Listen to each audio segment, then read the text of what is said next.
Good day, future teachers! Welcome to our third rationalization. So we are down to another 4 set of questions that we are going to answer and analyze. So by the way, our subject in this video is Edu 535, which is Assessment for Learning. So my name is Maria Christine Jane M. Bainyo. So here it goes. Our question number 1. Teacher G does not wait for end of the term to find out how much the students learn. With which does Teacher G agree? Is it letter A, formative evaluation? Letter B, authentic evaluation? Letter C, summative evaluation? Or letter D, norm reference evaluation? So in order for us to answer and analyze this question, let's have our rationalization number 1. So formative evaluation is used during the learning process. It provides feedback on learning in process in order to identify gaps, misunderstanding, and evolving understanding before summative assessments. It is also dialogue-based and ungraded. Next thing is we have authentic evaluation. It is realistic. It requires judgment and innovation. It asks the student to do the subject. It assesses the student's ability to effectively and efficiently use a repertoire of knowledge and skill to negotiate a complex task. And lastly, it allows appropriate opportunities to rehearse, practice, consult resources, and get feedback on unrefined performances and products. We also have summative evaluation. So since formative is used during the learning process, summative is used at the end of the learning process. It evaluates students' learning against some standard or benchmark. It is also graded.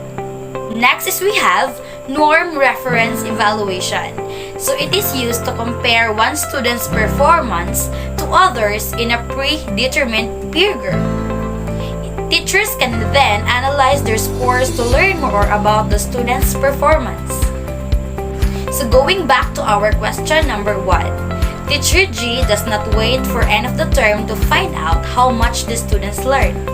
The key words here are does not wait for end of the term to find out how much the students learn. So what do you think is the answer?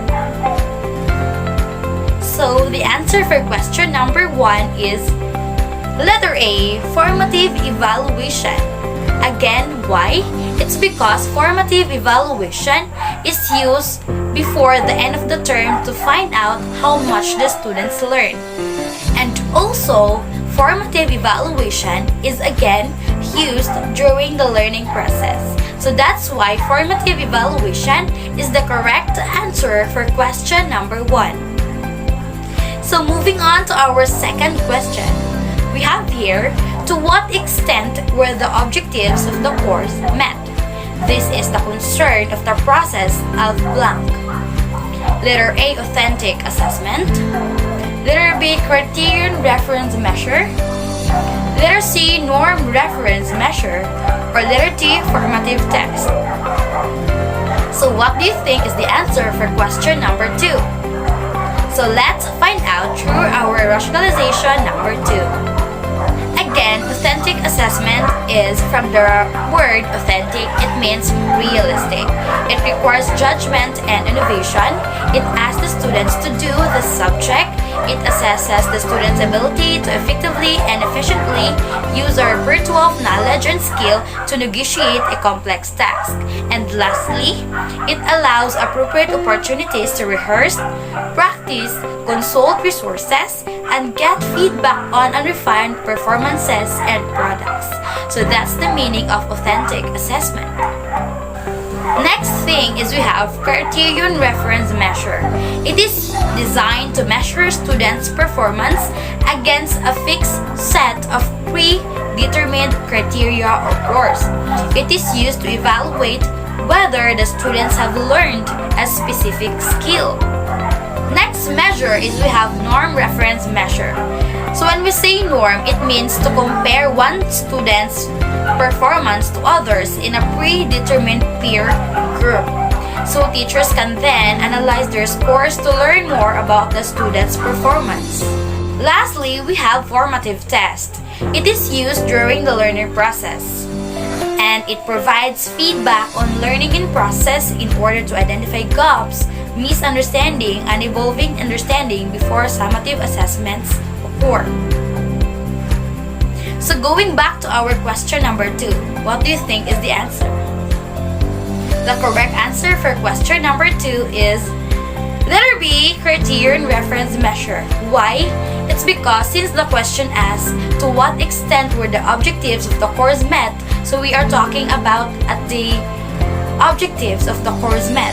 So what is again the criterion reference measure? Designed to measure student performance against a fixed or predetermined criteria or course. So that's it. The correct answer for question number 2 is letter B, criterion reference measure. So moving on to our third question is we have here, other than finding out how well the students' objectives were met, Teacher K also wants to know his students' performance when compared with other students in the class. So what is Teacher K interested to do? Again, remember these words, compared with other students in the class. So there is a comparison between one student and to his or her peer group. So what do you think is the answer? So the correct answer for question number 3 is letter D, norm reference evaluation. Again, why? When we say norm reference evaluation, it means that one student is being compared to his or her peer group. So since the question asks compared with other students in the class, so it means the correct answer for question number 3 is D, norm reference evaluation. So we are down to our last question, which is a valid assessment tool if you want to find out how well your students can speak extemporaneously. So the key word here is extemporaneous. Is it letter A, performance test in extemporaneous speaking? Or letter B, written quiz on how to deliver extemporaneous speech? Or letter C, display of speeches delivered? Or letter D, writing speeches?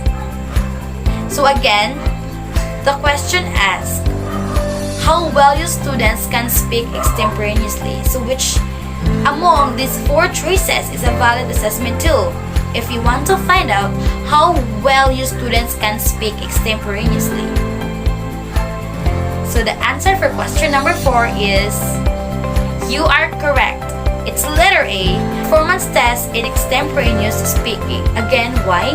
It's because if you are going to choose among these 4 choices, which is a valid assessment tool, of course, you need to have a performance test in extemporaneous speaking. So thank you for being with me in this short review. So I hope you have learned something out from this video. And of course, don't forget to pray and ask for guidance to the Lord. Have a great day ahead, everyone.